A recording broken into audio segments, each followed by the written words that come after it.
ஆண்டவர் சொல்ற ஆசீர்வாதம் முதல்ல சொல்றார், நீ பாக்கியவான். இரண்டாவது, நீ தான் என்னுடைய ஆலயம். மூன்றாவது சொல்றார், உன்னை பாதாளத்தின் வாசல்கள் என்ன பண்ணாது, மேற்கொள்ளாது. எத்தனை பேர் சந்தோஷமா இருக்கிறீங்க? எத்தனை பேருக்கு தைரியமா இருக்கிறீங்க? இதுதான் நம்முடைய கிறிஸ்தவம். இதுதான் நம்முடைய கிறிஸ்தவம். வேற எதுவும் கிடையாது.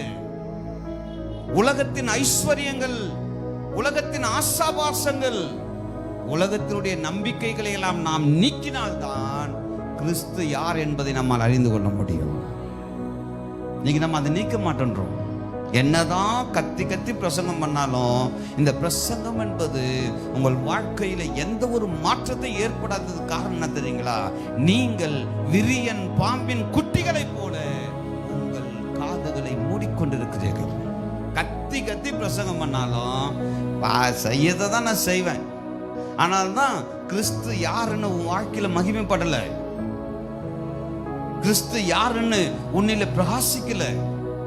கிறிஸ்து செத்து போலங்க, நாம தான் செத்து போன ஒரு வாழ்க்கையை வாழ்ந்து கொண்டு இருக்கிறோம்.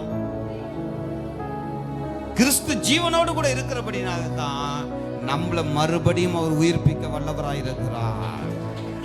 எப்படி நம்மை உயிர்ப்பிக்கிறார்? அவருடைய வார்த்தையின் மூலமாக. எப்படி நம்மளை உயிர்ப்பிக்கிறார்? அவன் கழுவப்படவில்லை, நாம் கழுவப்பட்டிருக்கிறோம்.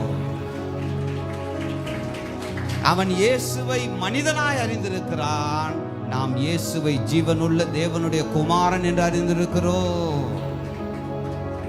ஆனால் தான் நமக்கு அது தைரியம் வருது. இதுவரைக்கும் கவனிங்க, நான் பாக்கியவான் இல்லை, நீங்க பாக்கியவானே இல்லாத ஒரு வாழ்க்கை தான் வாழ்ந்து கொண்டிருக்கீங்க. சொல்லுங்க, கைகளை வைத்து சொல்லுங்க, ஜீவனுள்ள தேவனாகிய கிறிஸ்துவை நான் விசுவாசிக்கிறபடியால் பரலோகத்தில் இருக்கிற தேவன் பரலோக ராஜ்யத்தின் திறவுகோலை என் கைகளில் கொடுத்திருக்கிறார். என் கையில் இருக்க டெய்லி அதை சொல்லுங்க. தூங்கி எழுந்த உடனே டிஃபன் இருக்குதா?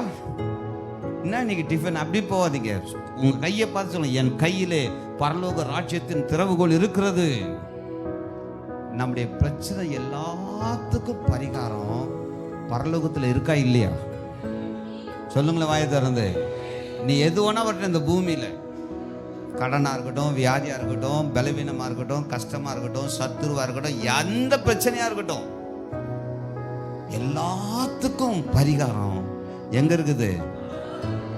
இப்போ கடவுள் என்ன சொல்றாருன்னா, நீ என்னை கேள், அப்ப நான் சாவி தரேன், அப்ப திறந்து எடுத்துக்கோ. அப்படியா சொல்லியிருக்கிறாரு?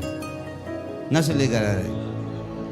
பரலோக ராஜ்யத்தின் கீ உன் கையில கொடுத்தாச்சு. இங்கே உட்கார்ந்து இருக்கிற அத்தனை பேரும் தேவனுடைய ஆலயமாய் இருக்கிறீர்கள். பாதாளத்தின் வாசல் உங்களை என்ன பண்ணாது, மேற்கொள்ளாது. உங்க கையில அந்த அதிகாரத்தை கொடுத்திருக்கிறார். என்ன அதிகாரம்? பரலோக ராஜ்யத்தின் திறவுகோல். இன்னும் கூட சில பேர் முகத்துல ஒரு சந்தோஷம் வரல. என்னத்தான் அந்த சாவியை வச்சுக்கணும், எனக்கு சோறு ஒரு பிடி சோறு கிடைக்கல. எனக்கு ஒன்னால தெரியுமா, என் கஷ்டத்துக்கு, என் பிரச்சனைக்கு, என் சோதனைக்கு, என் போராட்டத்துக்கு, என் வறுமைக்கு, என் தரித்திரத்துக்கு யாரும் காரணம் கிடையாது. நான் தான் காரணம். நான் தான் காரணம். என் கையில சாவி இருக்குது எனக்கு தெரிஞ்சிருந்தா அன்னைக்கே தீர்ந்திருக்கும். அன்னைக்கே தீர்ந்திருக்கும். என்கிட்ட தெரியல. அதனால என்ன பண்றேன், யார் யார் வீட்டு கதையோ போய் தட்டுறேன். இங்க கிடைக்குமா, அங்க கிடைக்குமா, இங்க கிடைக்குமான்னு சொல்லி தேடி அலைகிறேன். ஊர் ஊரா சுத்துறேன். யார் யாருக்கோ ஃபோன் போட்டு கேட்குறேன், ஏன் இந்த கஷ்டம் உனக்கு? உன் கையில சாவி இருக்கிறது உனக்கு தெரியல. இன்னைக்கு ஆவியானவர் சொல்லுகிறார், இங்கே அமர்ந்திருக்கிற ஒவ்வொருவர் கையிலும் பரலோக ராஜ்யத்தின் சாவியை கொடுத்திருக்கிறார். வெட்டும் புறா யூடியூப் சேனல் நேயர்களுக்கு என் அன்பின் வாழ்த்துக்கள்.